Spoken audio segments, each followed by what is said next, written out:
Do budget builds break Magic's meta?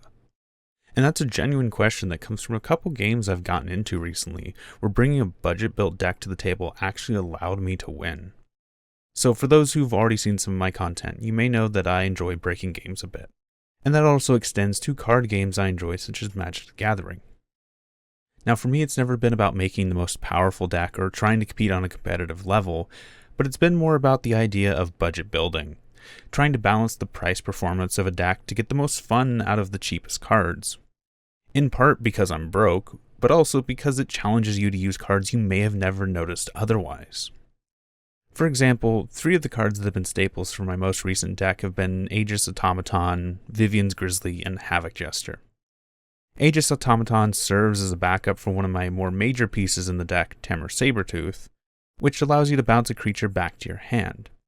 But Aegis also acts as a great choice to imprint on a card called Semblance Anvil in order to reduce the cost of creatures and artifacts by 2. Despite how important it is to my deck's design, according to EDHREC, it's only in about 350 decks, and that's also reflected in its price of only 15 cents. Vivian's Grizzly is even more important. A card specifically picked for a major flaw that my deck has had, where it often runs out of steam right in the middle of its ending combo. It serves as a way to essentially search for any creature in my deck using the infinite mana my combo generates. Despite how powerful it is for my deck, it too is only 19 cents. And the same thing once again goes for Havoc Jester at 19 cents, a card that serves as my finisher, the way that I actually kill my opponents. Using the sacrificing effects of treasures as a way to deal direct damage. Since it's a triggered ability that can be activated off of a mana ability, it can be used to set up traps for players coming out of Teferi's protection, as well as ways to respond to split-second spells. Now, this video isn't going to be talking about a budget-built deck, but instead talking a bit about some of the interesting interactions I've had solely because it was budget. Misplays my opponents made off the assumption I actually had something special or something more powerful for them to play into, or even the exact opposite, people perceiving my deck as lower power because it was budget. Now, before I completely shut up about deck design, I do want to give a little more context on the actual decks my opponents were playing against. The commander that I've been working with was Rocco Cabretti Caterer, a card essentially serving as a creature search in the command zone. By bouncing and playing it multiple times, I can collect and combine a combo to create infinite mana that I can then use to continue playing my commander in order to create a second, more convoluted combo that can actually kill people. It's crazy, but it works. And due to the deck's power level, but also because of its budget restrictions, I've been bouncing back and forth between playing it at a competitive and an optimized level. So, with that context set, let's talk a bit about how being budget actually broke some of the games that I've played. The biggest one and probably the most amusing for me was the non-basic land hate. Watching cards like Magus of the Moon or Harbinger of the Seas completely backfiring on opponents. Since I'm building budget, I'm mostly running basic lands with only a handful of check lands. This situation has actually caused multiple matches where people would play these cards and attempt to try and shut down everyone at the table, or in some situations shut me down specifically, only to realize that it had little to no effect on me. Not only could I create all of my colors using my basic lands, but their own play was actually advantageous for me, since it was locking everyone else out but me, in some games actually handing me the win, since not only did it take them tapping themselves out to play their non-basic hate, but they also locked out a bunch of counterplays my opponents had been planning for. So when it actually came my turn, I had a free shot to the finish line, creating a clear case where I won simply because I was playing budget. Another situation comes because I'm mainly building around tutoring. Because my commander is constantly searching for cards from my deck, people have often played things like Opposition Agent or Acquire, believing that they would be able to steal my most powerful pieces or simply snag a commander staple, believing they could snag my Esper Sentinel or Mana Crypt, but being disappointed to find that the best thing that they could take from me was a Llanowar Elves or a Soul Ring. Watching people play off the assumption that I would have the best cards and believing they would be able to turn it into their best cards. And while cards like Opposition Agent do hard counter my deck, it's still amusing for me to see someone pay 3 mana to steal a Llanowar Elf. And that actually played a part in winning a match as well. When an opponent had planned to steal one of my major combo pieces for themselves, specifically they assumed that I had a Dockside Extortionist, and they wasted their winning turn trying to steal mine from me. Not quite a case of winning because of the budget, but a clear case of not losing because of the budget, which was what allowed me to eventually turn the game around afterwards.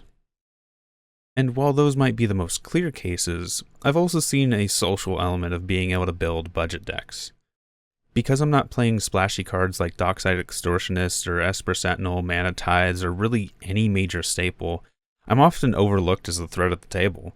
Especially when someone else at the table is running those kinds of cards and have them on the battlefield.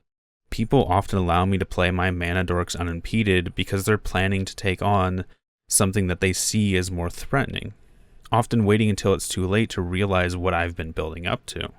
With one amusing incident in a match I was playing with someone I had played against previously, he knew how my deck functioned and therefore was attacking me constantly. Others at the table were genuinely accusing him of playing spitefully, believing he had brought some sort of grudge from our previous play sessions, when in actuality I was only one turn away from winning. Because I wasn't playing something splashy, I was seen as the small guy, and at least until it was too late for them to stop me, they were on my side. And it also comes down to the way I actually win. I'll often see players holding up counterspells and interactions until they know that the win is inevitable. They wait until they see a certain combo piece they recognize or a power play that would put their opponents past them. But because I'm running such a convoluted combo, a lot of people don't realize what's going on until it's too late. Because they don't see a certain piece they're expecting, they assume they're safe, holding up responses for an actual threat, but not realizing it's already there. The biggest example I can really give of this is the way my commander works. Since their ETB searches for my deck and puts it onto the battlefield, my opponents have an opportunity to respond to its cast in its ETB. However, since the creature comes into a play as a result of the resolution of the ability, unless that creature has its own ETB, there's no opportunity to respond to it entering.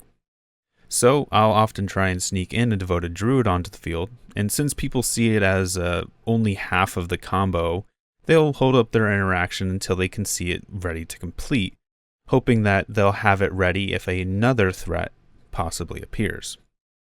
This has created a situation where I can often cast my commander to search for that second piece, but because the creature isn't revealed until after the ability resolves, they wait too long to respond. By keeping the low profile, people misplay.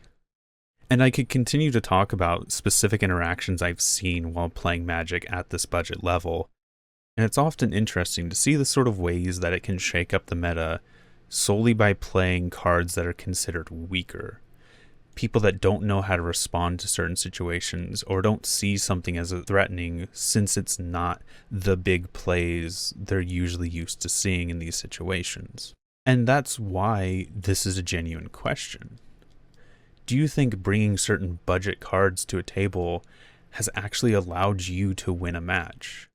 Is there some play that you've made that allowed you to win solely because someone didn't see it coming?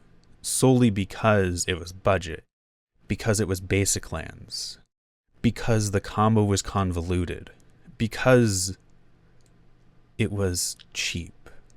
It was simple, it was non-threatening, it was not the thing they gave their attention to. And that's what I want to leave this with.